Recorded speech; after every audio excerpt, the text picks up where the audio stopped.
नमस्कार, आपण पाहत आहात नव महाराष्ट्र एक आठवण। ताज्या बातम्या व रोखठोक विचार पाहण्यासाठी आपण हा चॅनल सबस्क्राइब करा, लाईक करा आणि मित्रांना शेअर करा। साई मंदिरात ज्यावेळेस आपण साईंचं दर्शन घ्यायला येतो अशा वेळेस भक्तांची जी भूमिका आहे ही श्रद्धा आणि सबुरीची असायला पाहिजे। इथं कुठल्याही परमेश्वराच्या ठिकाणी बडेजाव करण्याचा काही कुठलाही प्रकार होता कामा नये किंवा स्वतःला फार मोठा आहे असं समजून घ्यायचं काही कारण नाही। करोडो संपत्ती असलेले भाविक या ठिकाणी येत असतात, पर अंबानींपासून तर सर्वच येत असतात, पंतप्रधान येतात, राष्ट्रपती येतात, सर्व येत असतात। इथं अनेक मी व्हीआयपी बघितले, मोठे मोठे लोक जे अगदी साधारण पद्धतीनं या ठिकाणी दर्शन घेतात, कुठलाही बडेजाव करत नाही, एकदम नतमस्तक होताना सुद्धा त्यांच्याकडे ते जे भावना असते त्यांच्या चेहऱ्यावरची किंवा त्यांच्या वागण्यामध्ये हे सगळं आम्ही बघितलेलं आहे। जो कालचा प्रकार घडला, जे काही जालन्याच्या गाड्या होत्या तथाकथित कुठल्या व्यक्तीच्या असतील, त्याला ब्लॅक फिल्म होती ती बॅन केलेली आहे। नंबर प्लेट समजा वेगवेगळ्या याच्या आहे, तर मुळातच आता शासनाचा नियमच आहे, तुम्ही त्या नंबर प्लेट शासनाच्या नियमाप्रमाणे करून घेतल्या पाहिजे।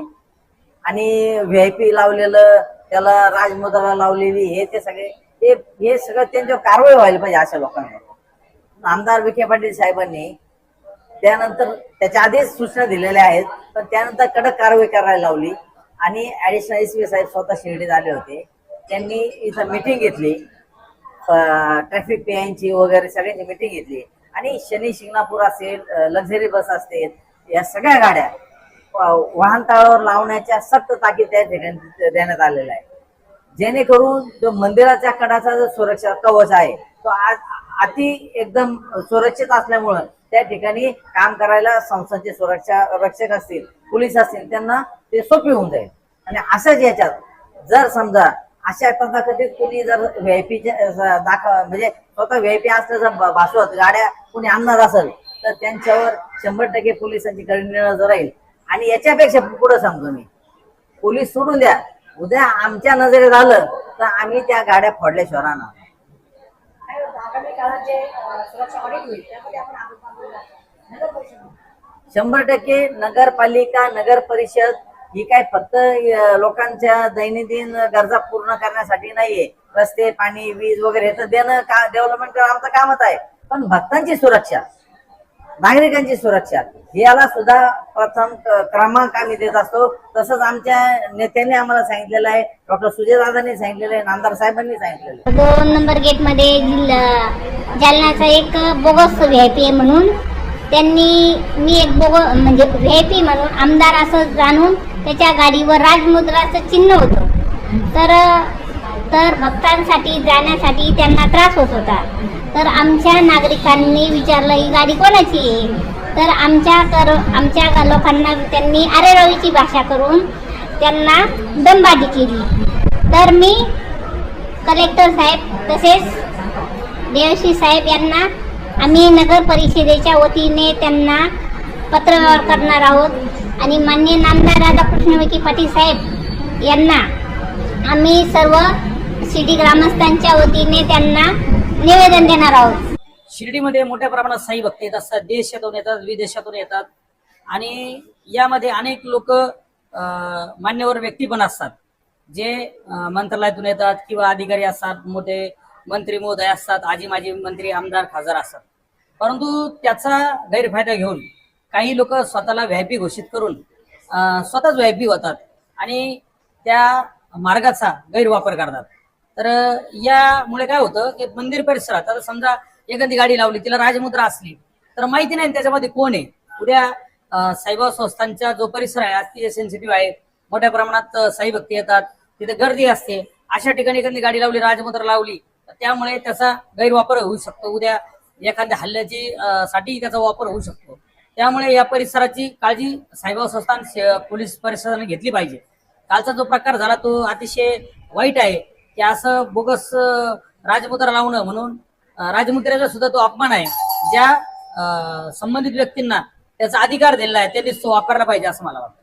शिर्डी हे गाव आंतरराष्ट्रीय तीर्थक्षेत्र असल्याने या ठिकाणी अनेक भाविक भक्त येत असतात, परंतु शिर्डी पोलीस स्टेशन, शिर्डी साईबाबा संस्था व नगरपंचायत एमएसएफ कंपनी या सगळ्यांचं ह्या सर्व भाविकांच्या गाड्यावरती लक्ष असणं गरजेचं आहे.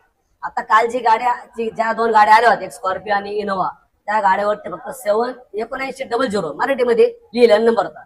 बाकी नंबर काय होता तो जवळ जाऊन दिसत नव्हता, अशा पद्धतीने नंबर होता तो. आमच्या शिर्डीचे पत्रकारांनी त्यांना प्रश्न विचारला, यांनी ती गाडी बघितली आणि त्या गाडीवाल्याला जाब विचारला असता तो गाडीवाला त्याची चूक कबूल न करता आरोगटपणे बोलत होता. हे आम्ही युट्यूबवर बघितलं. सगळ्यांना शंका आली की हे जर अशा पद्धत जर तो माणूस गाडीला राजमुद्रा लावतो दोन्ही गाड्यांना आणि फॅन्सी नंबर लावून गाड्या घेऊन फिरतोय, तर पोलिसांना मला एक म्हणायचं आहे, जालना ते शिर्डी तो जे अंतर कापून आलाय त्या जालन्यामध्ये ती गाडी काय फिरवतोय, तिथल्या पोलिसांना दिसत कसं नाही की ही गाडी फिरते म्हणून. मागे 21 जुलैला आपले पालकमंत्री नामदार साहेब शिर्डीत आले होते. एक बैठक घेतली होती. त्या बैठकीला शिर्डी पोलीस स्टेशन सर्व अधिकारी, नगरपालिकेचे व साहेब सर्व अधिकारी आणि गावातल्या नगराध्यक्षापासून नगरसेवक काही प्रमुख लोक उपस्थित होते. त्या ठिकाणी सुद्धा हा मुद्दा उपस्थित करण्यात आला होता. त्या शिर्डी गावामध्ये फॅन्सी गाड्या, बिगर नंबरच्या गाड्या, काही गाड्यांना पुढे नंबर आहे, माग आहे पुढे नाही, या सर्व गाड्या वाहतूक पोलिसांनी जप्त कराव्या, पोलीस स्टेशनला घेऊन जावं. त्या गाड्यांना नवीन नंबर प्लेट लावल्याशिवाय त्या गाड्या सोडू नये, त्या गाड्यांच्या कागदपत्र तपासावे. असं केल्याशिवाय ह्या रायडर गाड्या बिगर नंबरच्या किंवा फॅन्सीच्या गाड्या बंद होणार नाही. 10 दिवसात पोलिसांनी किती गाड्या कारवाई केली ते आम्हाला माहित नाही, परंतु कालच बघा आता शिर्डीमध्ये त्या 2 गाड्या येत आहेत, 2 नंबर गेट सारख्या अतिसंवेदनशील भागात गाड्या व्हीआयपी सारख्या उभ्या लावतायत. ज्या ठिकाणी मंत्र्याच्या गाड्या लागतात त्या ठिकाणी त्यांनी गाडी लावली होती, तरी तेथील उपस्थित पोलीस किंवा मग कोणी वाहतूक पोलीस किंवा दुसरे पोलीस किंवा कोणी त्याची चौकशी सुद्धा केली नाही की ह्या गाडीत कोण आलं, ह्या गाडीत नंबर असा काय, हिचा राजपत्र काय. जागरूक पत्रकारांनी जेव्हा विचारलं तेव्हा पोलीस तिथे हजर झाले. मग पोलिसांनी गाडीवर कारवाई केली. हे पोलीस सांगण्यापेक्षा स्वतःहून कारवाई होणं गरजेचं आहे.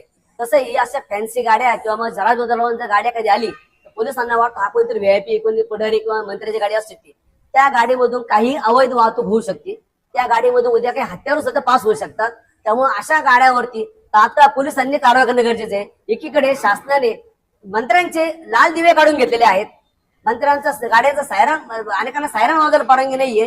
त्या ठिकाणी ह्या लोकांच्या खाजगी लोकांच्या गाड्या राजमुद्रा लावून आणि फॅन्सी नंबर रस्ते जागोजागी फिरतातच कसं काय, यासाठी राज्य शासनाने गृहमंत्र्यांनी दखल घेणं गरजेचं आहे. यांच्यावर कडक कारवाई करणं गरजेचं आहे. तिथल्या स्थानिक दुकानदारांनी त्यांना कल्पना दिली की हे रोड आहे, तिथे आमचे दुकान आहे, तरी देखील त्यांनी ते ऐकण्याच्या भूमिकेत नव्हते.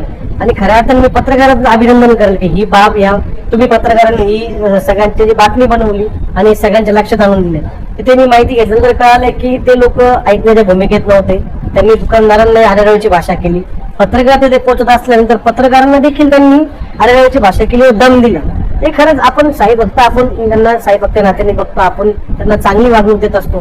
पण असे काही ठराविक लोक शिर्डीत येऊन व्हीआयपीच्या नावाखाली चुकीचे स्टिकर्स लावून राजमुद्रा असेल, आमदार साहेबांची गाडी सांगून असं जर ते प्रकार होत असेल आणि पत्रकारांवरती शिबिराळ करून जर असा अन्याय करत असेल तर मी तीव्र निषेध या घटनेचा करतो.